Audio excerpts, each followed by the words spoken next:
Hi everyone, I'm Caroline Bell. I'm an expat. I've lived in 3 countries, currently in Germany, but have also lived in the UK and originally from Australia.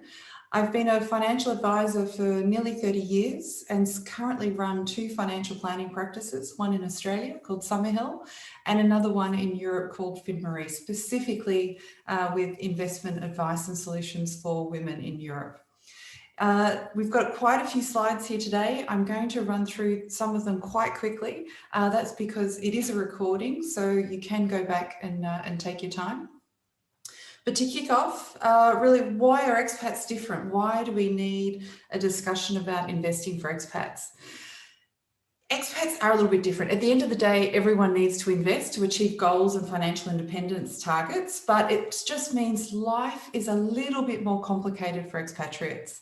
And that's mainly because you've got home and host country taxes to take into account. You're not just in one tax regime, you're often in 2 tax regimes, especially if you're a US citizen. You may not be sure exactly where you're going to end up, and maybe you're going to be living in a few different countries along the way. And that, of course, means your pension systems are a lot more complicated. So being an expat just adds a little bit of complexity.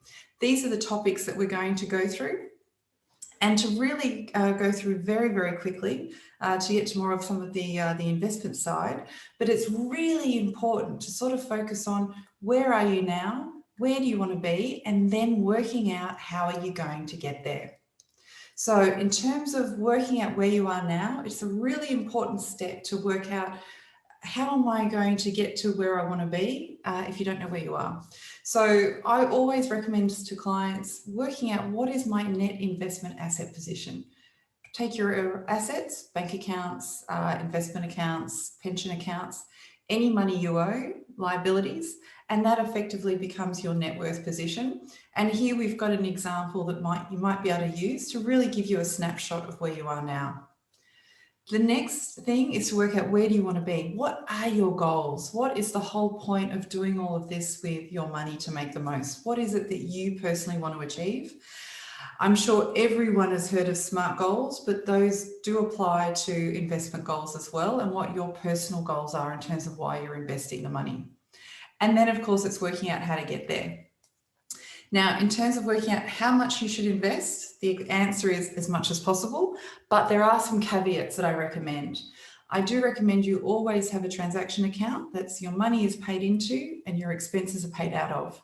What's also very important before you start investing is you have your emergency or savings account.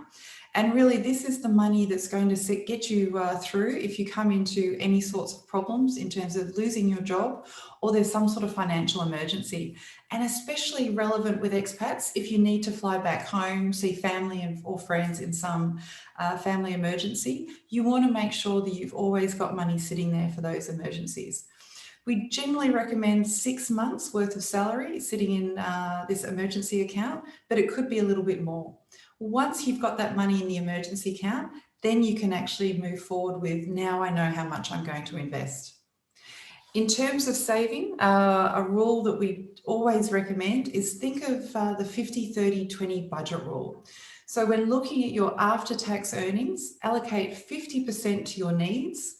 So everything that you have to spend money on, housing, your daily bills in terms of electricity, groceries, transport, insurance. Then allow 30% to your wants, the nice to haves, the things that make life interesting to live. The wants are different depending on who you are and what's important to you. For some people, travel is really important. For others, dining out is really important. So it's partly working out what is really important to you that gives you value and gives you pleasure to spend the 30% of your after-tax salary on. And then the other 20% should be allocated to savings or even debt repayment. And it's been really trying to be disciplined with that 20%. And don't underestimate savings plans. So in this example, the only difference between the 2 portfolios at the end of 10 years, $25,000 versus $41,000, is a savings plan difference of $100 per month. So don't think that small amounts don't make a difference. They really do, especially when done over a long period of time. The magic of compounding really does work. As we've talked about, really sort of focus on why you're investing and why you're going to all this trouble, and think about your time frame. If you're in your 20s, you might actually have a shorter investment time frame. Let's say you're saving up for a home, compared to your 40s, where you might be ready to save for a retirement. So your age doesn't necessarily impact your investment time frame. Your goal impacts your investment time frame, which is why it's so important to focus on what your goals are before you start investing. And this then determines, well, what is the mix of investments that's right for you. And for me, making sure people have a sleep at night factor, that you're not waking up at 3 o'clock in the morning worried about the share market falling. So a mistake that a lot of people will make is not understanding there are sort of the differences between saving, investing, and speculating. Saving, we understand, money sitting in a bank account. Investing, we have a good idea about, which is investing in shares or sort of property investments. Speculating is very risky in very short time, and that's when you're speculating on a price movement. So if you're investing in, say, gold, Bitcoin, anything that is quite volatile and moves up and down quite quickly, that is more speculating as opposed to long-term investing. So yes, investing does mean taking risks, but it also, not investing means taking risk. I think, as we all know, given global interest rates being so low at the moment, having money just sitting in a bank account really doesn't do anything for you. So in terms of understanding what your investment options are, cash, of course, is very important. That's essentially where that emergency money should be sitting. Bonds, of course, are a little bit higher risk than cash, but they do go up and down in value. Property, we're all very comfortable with in terms of seeing and touching different types of property investments, but you can actually buy property investments on the share market as well. And then equities or shares will often give you the highest return, but they are the most volatile as well. So when looking at the risk return scale, cash is the most conservative, but with the lowest return, and shares generally is the most volatile or the most risky, but over time will give you that higher return. Now, I won't go through these slides in detail, but it just gives you a little bit of an idea about what are stocks. And then ETFs and mutual funds, how are they different? They're both just different ways of investing in the stock market.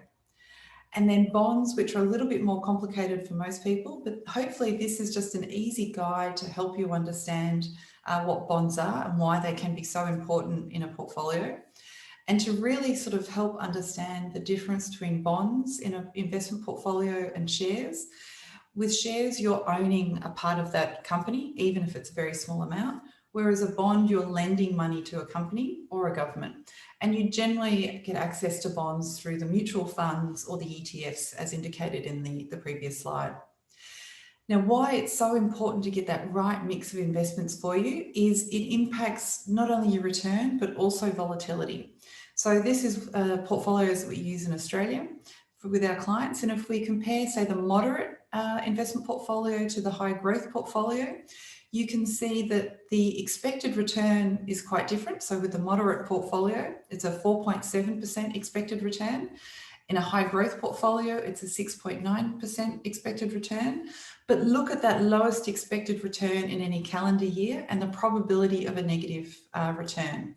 So it comes back to this risk return relationship. So it's really important to focus on your goals to work out your investment timeframe. Are you investing for a 10-year period or a 2-year period? That impacts the right mix of investments, but also your comfort level as well.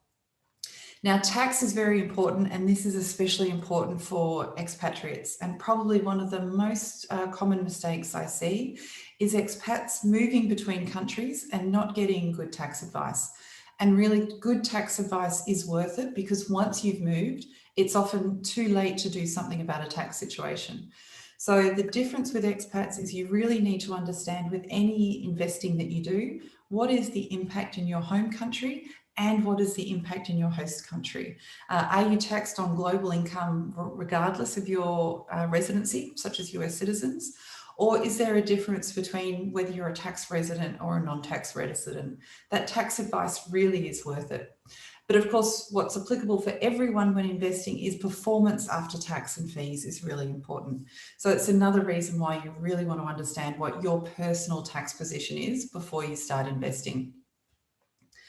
As mentioned, understanding tax, I I've got a background in tax advice, and especially expatriate tax advice, which is one of the reasons why I really sort of go on a little bit about understanding your tax position. But also, it's really important for expats to understand that they're going to have a mishmash probably of different pension systems, especially if you've been employed by an employer or some organisation in different countries. And so investing outside the pension system is generally a good situation for expats to be in, because then you're not going to be tied into any one or couple of pension systems, which might have their own limitations, especially if you don't know where you're going to end up in 5, 10 or 15 years' time. US citizens have it a little bit tough in terms of investing outside the US, just because of IRS requirements, and many countries just don't accept US citizens as potential investors because of the extra requirements that have to be made to the IRS. Now, another mistake that I often see is underestimating the impact of emotion when investing. And so everyone wants to invest when markets are high, which is often the worst time to invest. And people get a little bit scared and want to sell at often the best time to invest when markets are quite cheap. And Corona is sort of what we've sort of seen with markets this year has sort of been quite interesting in relation to that. So it's really sort of trying to take that emotion out of investing. And again, always going back to getting that right mix of investments, so you've got that comfort, sleep at night factor with your portfolios. So in terms of getting started, ignore the noise. Don't let emotion take over. They're the two biggest things. And by the noise, I mean watching or listening to too many so-called experts with their own opinion, and that's essentially what it is. Really just sort of focus on you and your goals and why you're investing. Stay diversified, not only across different countries, but also across different industries. And ETFs, or exchange traded funds, are often the best option to achieve that. There's a few different ways that you can start investing. Banks around the world will always want to take your money, but often the most expensive option. Online brokers, if you want to sort of buy your own. Financial advisors are always available, and also robo-advisors, which are relatively new. And this is just a really good way of taking the decision-making away from yourself in relation to having to choose which ETF do I buy. Robo-advisors put together a portfolio of appropriate ETFs. Still, the determining portfolio is based on a series of questions that you need to answer to work out getting that right mix of investments for you. But all the administration is then taken care of, and you can manage it online as well. So it's a really easy way of actually getting started with investing without actually having to do a lot of research beforehand. In terms of implementation and getting started, manage expenses, stay disciplined. Dollar cost averaging using savings plans is a really good way of going, and just make sure that no matter what you choose, you're always understanding the fees. These are the steps in terms of what to do now. And in terms of getting started, if you're based in Australia, then Summerhill Invest, Summerhill is available to you. And we have a My Summerhill for financial education. Financial literacy is very important to me. And if you're based in Europe, then working with FinMarie is an option for you, including the My FinMarie community. I hope that was useful and would love to hear from you. Bye-bye.